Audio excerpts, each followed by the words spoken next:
12ই ফেব্রুয়ারি বাংলাদেশে যেটা প্রতিষ্ঠিত হয়েছে সেটা গণতন্ত্রের বদলে বাংলাদেশে জিয়াতন্ত্র প্রতিষ্ঠা করা হয়েছে। তারা আমাদের ব্যাংকগুলো দখল করেছে, তারা পার্লামেন্ট দখল করেছে, তারা বিভিন্ন জায়গায় দুদক দখল করেছে।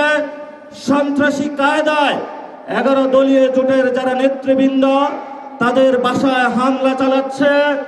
জনগণের যে অধিকার রয়েছে, যেই ভিত্তিতে জনগণ ভোট দিয়েছিল, জনগণের হাতে এখন বালতি ধরিয়ে দিয়েছে, রাস্তায় সিরিয়াল ধরিয়ে দিয়েছে। আমরা যেখানে নিশ্চিত চেয়েছিলাম বাংলাদেশের মানুষ, ব্যবসায়ীরা নিরাপদ থাকবে, আজকে একজন ব্যবসায়ী আমাকে বলছেন 6টার পরে হলো দোকানে কাস্টমার আসে, 6টার পরে হলো সরকার আমার দোকান বন্ধ করে দিয়েছে। পেট্রোল পাম্পের সামনে গিয়েছি, একজন পাঠা উবার চালক আমাকে বলছেন আমি এই বাইক চালিয়ে হলো টাকা ইনকাম করে আমার সেই গ্রামে বাচ্চাকে পাঠিয়ে থাকি, সারাদিন সিরিয়াল ধরে থাকি। যখন এই পেট্রোল পাম্পের সামনে যাই বলা হয় যে তেল নাই, আবার সন্ধ্যায় সিরিয়াল ধরি, আবার বলে তেল নাই। তাহলে আমি সংসারটা চালাবো কিভাবে? বাংলাদেশের সাংবিধানিক যে প্রতিষ্ঠানগুলো রয়েছে সেই সাংবিধানিক প্রতিষ্ঠানগুলোকে আমরা যখন একটি নতুন বাংলাদেশে সংস্কার নিশ্চিত করতে চেয়েছিলাম, দুদকে সংস্কার নিশ্চিত করতে চেয়েছিলাম, বিচারালয়ের সংস্কার নিশ্চিত করতে চেয়েছিলাম, পুলিশ প্রশাসনের সংস্কার নিশ্চিত করতে চেয়েছিলাম, সাংবাদিক ভাইদের সংস্কার নিশ্চিত করতে চেয়েছিলাম, ব্যবসায়ী ভাইদের সংস্কার নিশ্চিত করতে চেয়েছিলাম, ব্যাংকিং খাতে সংস্কার নিশ্চিত করতে চেয়েছিলাম, সেখানে হলো মাননীয় প্রধানমন্ত্রী তার চিরচারিত অভ্যাস হাবুবেনের ভাই বোনেদেরকে নিয়ে এসেছে। কাউকে দুদুকে বসিয়েছে, কাউকে বাংলাদেশ ব্যাংকে বসিয়েছে, কাউকে বিচারালয়ে বসিয়েছে, কাউকে হলো পুলিশ প্রশাসনে বসিয়েছে, কাউকে হলো পার্লামেন্টে নিজে মুখ বন্ধ করে তাকে হলো তার গ্রিন কার্ড দিয়ে বলেছে তুমি যা ইচ্ছা বাংলাদেশের মানুষের সাথে গাদ্দারি করতে পারো, তোমাকে আমি গ্রিন কার্ড দিয়ে দিলাম। এই যদি হয় জিয়াউর রহমানের সন্তানের ভবিষ্যৎ, এই সন্তানের ভবিষ্যতের সাথে বাংলাদেশের ভবিষ্যৎ যাবে না, যাবে না, যাবে না। বাংলাদেশের ভবিষ্যৎ যাবে উসমান আদির পথে, বাংলাদেশের শান্তির পথ যাবে আমাদের 71-এর শহীদদের পথে, বাংলাদেশের ভবিষ্যৎ যাবে 24-এর গণ অভ্যুত্থানের শহীদদের পথে। যদি এই পথে বাধা হয়ে দাঁড়ায় আমরা তাদেরকে প্রতিরোধ করতে প্রস্তুত আছি ইনশাআল্লাহ।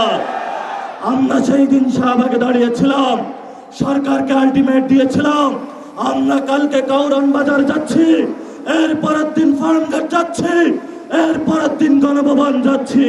সরকার কর্ণপাত করে নাই। আজকে আমরা পল্টন মোড়ে দাঁড়িয়েছি। আপনাদের জানাশোনা থাকার কথা, ইলেকশনের পরে আমাদের 11 দলীয় জোটের প্রথম প্রোগ্রাম বাইতুল মোকাররমে হয়েছিল। আজকে আমরা আরেকটু এগিয়ে সেখানে প্রোগ্রাম করেছি। ইনশাআল্লাহ আমাদের এই মিছিল যদি সরকার সঠিক পথে না আসে, জনগণের গণভোটের রায় বাস্তবায়ন না করে, সংস্কার প্রক্রিয়া বাস্তবায়ন না করে, জনগণের অধিকার নিশ্চিত না করে, দ্রব্যমূল্যের দাম না কমায়, জ্বালানি সংকটের নিরসন না করে এবং বিচারালয় থেকে শুরু করে সকল যে জায়গায় সরকার গুন্ডা সন্ত্রাসী হাওয়াবের লোক বসিয়েছে, গণতান্ত্রিক প্রক্রিয়ায় সরকারের সেই প্রতিষ্ঠানগুলোকে জনকাছের কাছে যদি ন্যস্ত না করা হয়, আমাদের এই মিছিল পরবর্তীতে কাকরাইল যাবে। এক এক করে সরকার যে পরিকল্পনা করছে বাংকার বানানোর জন্য, আমরা সেই বাংকারে গিয়ে উপস্থিত হয়ে বলবো বাংলাদেশ স্বাধীন। সেই স্বাধীনতার আওয়াজ দিয়ে আমাদের এই মিছিল চলবে, আজাদির সংগ্রাম চলবে। আপনারা দেখেছেন পার্লামেন্টে আমরা যেমন ডিসিপ্লিন, রাজপথ ডিসিপ্লিন। সরকারের প্রশাসনের ভাইদেরকে বলবো আমরা এখানে ডিসিপ্লিন কায়দায় আছি, ভবিষ্যতেও থাকবো।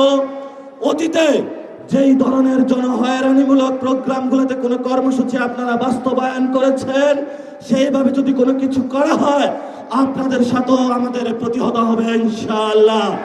আপনারা আমাদের ভাই যারা মিডিয়া পড়ায় আছে, যে আমরা জানি আপনাদের যারা মালিক বৃন্দ রয়েছেন অনেক জায়গায় গিয়ে তারা তাদের আত্মসমর্পণ করেছেন, কিন্তু যারা সাংবাদিক ভাইরা যারা আপনারা আজকে এখানে ক্যামেরা ধরে আছেন, যারা রিপোর্টিং করছেন, যারা স্টাফ রিপোর্টার আছেন, যারা বিভিন্ন নিউজে এক্সিকিউটিভ পদে আছেন, আপনারা কিন্তু কারো কাছে মাথা বিক্রি করেন না, এটা আমরা জানি। আপনারা শহীদদের পথে আছেন, আপনারা আহতদের পথে আছেন, আপনাদের লড়াই জারি থাকবে। সচিবালয়ে যারা আছেন, আপনারা রাজপথে যে মানুষগুলো যুদ্ধে অবতীর্ণ হয়েছে, এবার তাদের সাথে থাকবেন। সাথে সাথে যেই ব্যবসায়ীরা গুলশান অফিসে সিরিয়াল দিয়েছিলেন, এখন আমাদের কাছে এসে কান্না করছেন, কান্না তখনই আমরা শুনবো যেদিন আপনারা গুলশান অফিসে লাইন বন্ধ করে জনগণের কাছে আসবেন, তবেই আমরা আপনাদের ওই দিন কথা শুনবো। তারেক রহমানের কাছে আপনারা বর্গা দিয়েছেন, সকল প্রোডাক্ট কিন্তু তারেক রহমান কিনতে পারবে না। যদি কনজিউমার বলেন, কনজিউমার কিন্তু আমরা। যদি ভবিষ্যৎ আপনাদের নিরাপত্তা নিশ্চিত করতে হয়, নিরাপত্তা নিশ্চিত কিন্তু আমরাই করব। ভবিষ্যৎ বাংলাদেশের যে আদারি সংগ্রাম, মুক্তির সংগ্রাম, গণতন্ত্রের সংগ্রাম, জিয়াতন্ত্র থেকে মুক্তির যে সংগ্রাম, জিয়া ফ্যামিলিকে বাংলাদেশ থেকে, বাংলাদেশের মানুষকে জিয়া ফ্যামিলি থেকে উদ্ধারের জন্য যে সংগ্রাম, সেই সংগ্রামের সবাই ঐক্যবদ্ধ হবেন, রাজপথে থাকবেন, লড়াই চলবে দুর্বার গতিতে। আসছে ফাগুনে, বসন্ততে, আগামীর দিনগুলোতে দ্বিগুণ, তিনগুণ, চতুর্গুণ হয়ে ইনশাআল্লাহ আমরা মাঠে ফিরবো।